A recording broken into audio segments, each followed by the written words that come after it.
Iyo musawo muganda yakuddeyo nti Kadaga yagenda okuluga parliament bagira ya bulijjo Kadaga twamulaba nako nga alina olusozi gyalaze ne media yagenda nayo twabimanyira bya bulijjo bafaza babasikate bambalambo buliro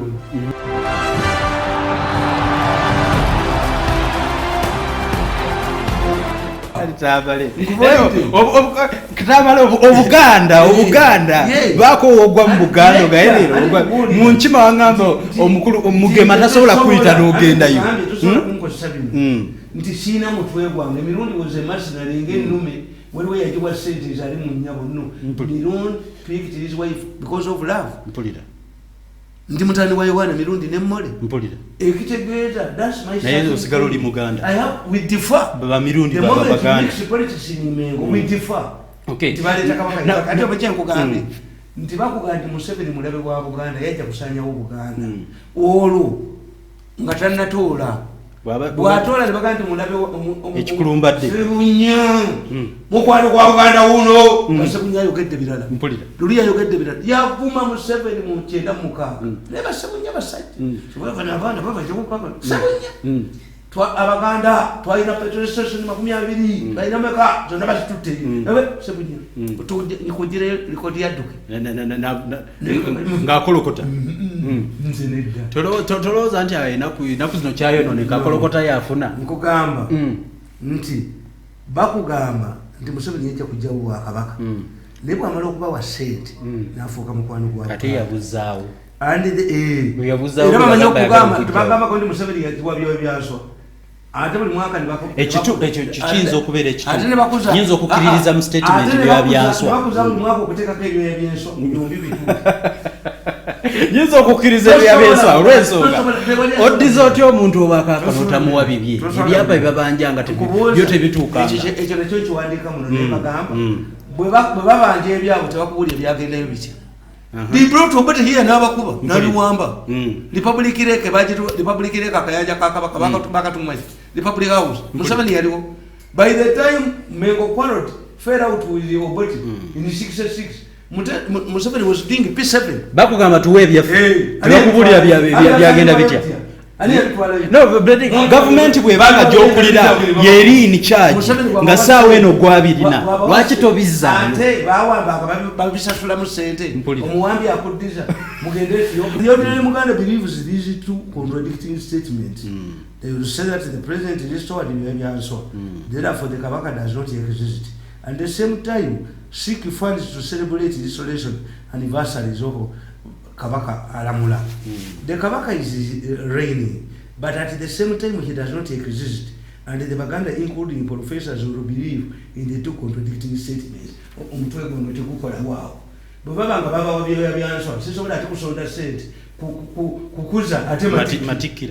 The two statements are contradictory.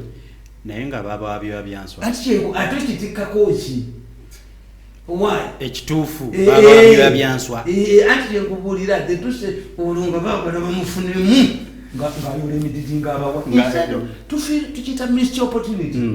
tufiridwa missed opportunity under Museveni. Why? Museveni has all the chances to consolidate a party in Buganda. To say I understand. It looks like that is a result of overstaying power. You start undoing your early achievements. Otandika okujjawo strongholds zonna ziwatandika nazo. When they rent out to Mengo properties and the government delays to pay it becomes an occupying force. They grab the Buganda properties and then they say to Banja, meaning the government always does. Mengo billions of shillings. As the two statements correct logically, a grab of property at the same time always you rent. Bawamba ebintu byaffe ate tumubanja rent naye mugundi z'amagombolola mugundi z'amagombolola siga Mengo sigani. The headquarters were made collection from bakitaffe bawangayo sente misolo mengene tayina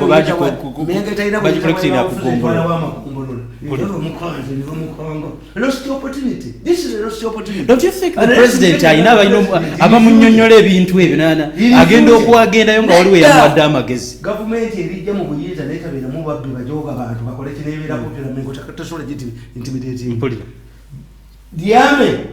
cannot top a popular government abantu bayika mu luguudo ne babatwala ne rasha babatwala mbenge ekulinda n'omala okuluzinga popularity nga tusobola kwejjako bakuleetedde kuluzinga popularity mengo neryoka kufukamiza ate mengo kasemala okufukamiza n'abawakabaka obula abanyolo nabo bagenda kusimba egguli naffe twagala ebyaffe naffe tuwa ebyaffe temwali tutte mu up inaki n'eddagala yewagamba nti sente z'amafuta tuyinza obutakwasa compensation zifuuse bakayitaani abantu the oil cars njagala tugendeko ku kintu okitegedde kino kyenkunyonyola nti mengo Museveni tegisobola ne bakugamba nti they are accusing Museveni of rigging elections, including those of Uganda. And when they complain that Uganda are not given good jobs, they will tell everybody that Museveni gets more votes from Uganda. Uganda voted him more than any other tribe. Museveni who rigged the elections, at the same time was overwhelmingly voted by Uganda. Omubbi wa Kalungi ate bwe balonda. Ate obulwa obusinga obungi abujja mu Buganda. Abo bagungi bannange temuwa abatagala byaffe bululu bamala okuyitamu bayita bululu bwa Buganda twamuwadde bungi bwe yababyeko nange nze mirundi nkuba ebiraka mu mpale obululu bwe yababyeko gyate yafunye bungi mpulira Museveni ababubbe mu Buganda bwamala okuwangula abaganda be bamuyimiriza ate abaganda be bamuwadde akalonda program omukulembeze w'enkya yenze kankaka ekyo kye nabagamba deception ensonga eyo tugitegedde badde njagala tugendeko okugundi NRM okutandika okugalira beyita ba rebel MPs wabweru lwaki mubeera mu kibiina nga mulina mbe muyita ba rebel MPs nga bo bakyali mu parliament ku tiketi yammwe ate bakyayambala actually baba addressinga ne media bambala yero ati kyenkubuuza you see a party inokubeera ne consistency which is lacking in NRM now ejja kugoba bishop yenna kasaba nga amenya amateeka gaki go get but once you have double standards nti banseko bali beeringa against the party bonna bakomawo ne bajjanga ba independent ne Kadaga n'abateerawo wali we batuula ewaabwe ba independent ne Kadaga kye kyamwagaza n'abalamuzi ne balulinga bwe bati why they were fairly nti a party is becoming a dictatorship omeka nkubuli a ruling party n'abalamuzi bajagala nnyo a ruling party mwekali kayina kavandala president bakadaba mwekali bakakebe kapya a ruling party buli omwe ajeraliikirira kyovala nti essomero tulitya tiwerigwa linywefu abaana baffe bakola ki otundira ebizimbe kati ruling party nga NRM ekoma okutunuulirwa aba NRM netunulya buli muntu yenna ayina interest mu ggwanga muno tikyama kya mapinduzi ya Tanzania twayisizayo pipeline lwaki teyayise Kenya kubanga Kenya olwaleero Jubilee olwaleero ani they are not serious politicians but Tanzania ekyama kya mapinduzi kakati NRM ekikulu kyeyina nti luli bansire ku bajja ne beesimbawo yabagoba teyabagoba ne bayitamu ne babeera successful okumanya nti whether you like it or not nakyogeddeko neggulo nembaga nti pate NRM ekizibu kati kyefunye kokasingi ejjako neba MPs eddembe bakabenja okubayitanga buli kaseera mubawe instruction kokasingi bumuyita ne mwegeyamu kitegeeza mu parliament temwogera mujja nakikwate mulimu abantu nga mujja n'abagenda okuba representing mujjamu omwogezi omu this is why aba opposition boogera nnyo mu parliament ate tebajja kwogerera ddala kubanga mu parliament ya Kirana nze nagikafalinga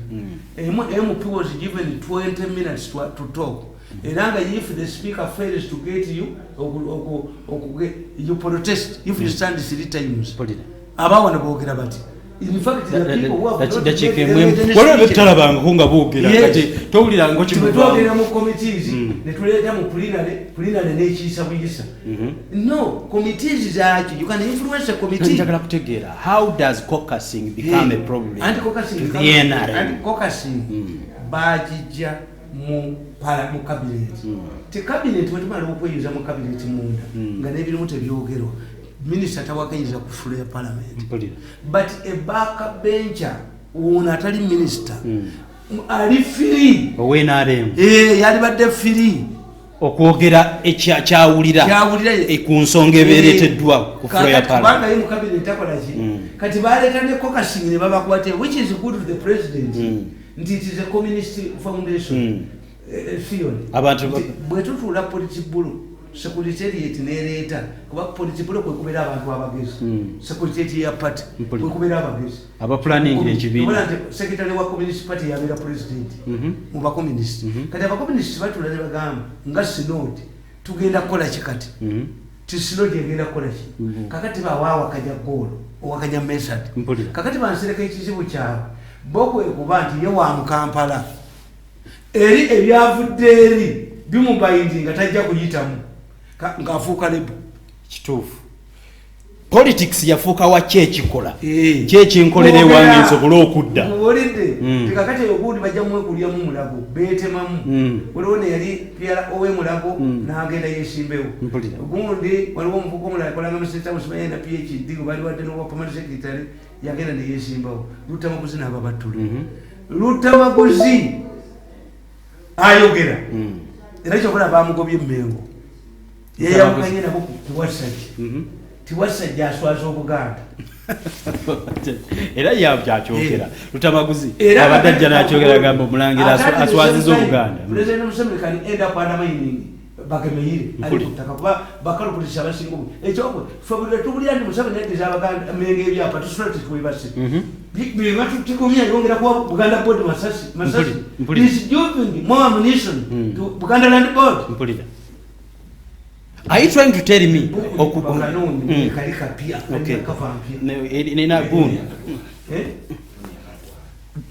at the end I brought it yesterday, it is there. At the end of it all Museveni bwakwata ebyapa n'abiriza Abaganda wammengo kukututerula yinga Buganda Land Board he ends up getting nothing batugoba mutaka batutulumi bwayogera tubikola kakati yebwa wa directives tubyetaka nti ayongedde okuwa Mmengo ebyapa yagamba nti asanyusa Mmengo no yatuwaddeyo batutulugunye Museveni atuwadde given anondira ne Muganda chapa mugala akomewo chapa munyuma kakati ono gundi agenda kukola kibagemire ababadde kugundi abadde ababuulirizaako nga nabo bakkiriza tugende bule abadde ababanja ettaka li abafiwerinze ne Museveni yabadde waffe yatuddiza n'ebyapa okyagamba ki so you see me I'm a risky taker. Somebody can misunderstand me. Somebody kubanga ebintu yange biba biwandiike ntikana kata invisible force nakawandiika kuliko Kadaga 22nd July 2016 nengulaga ebizibu bya Kadaga ne parliament. Kadaga talina bizibu biryawo talina bizibu byaliwandiisiza katabo kanene bwe kati bizibu alina bizibu ki nogamba parliament nogamba eriyo omusawo Muganda yavuddeyo nti Kadaga yagenda okuloga parliament bagira ya bulijjo Kadaga twamulaba nako ng'alina olusozi gy'alaze ne media yagenda nayo twabimanyira bya bulijjo bafaza babasika tebambala mbugo buliro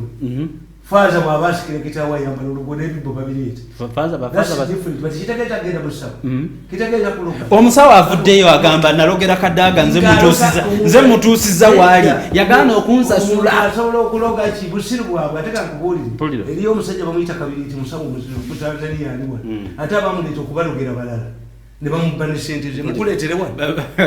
bagamba mbu aloga akalulu result ne zikyuka bebuuza oba ne computer zirogebwe nakuba akalulu ka computer Kabiriti muko simu wano kuwe Kabiriti ko simu wano mu Tanzania tompa balogo bwabwe omulago yeto mumpa ngakaluba kaloga bati enambo ja kumpa ya n'omulamuzi n'omulyayidu omulamuzi nakkiriza nti palamenti bagiroga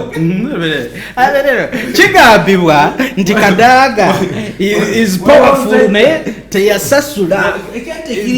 ekigali teyakisasula tekiriyo teri musawo muganda akola ffe tubimanyi batu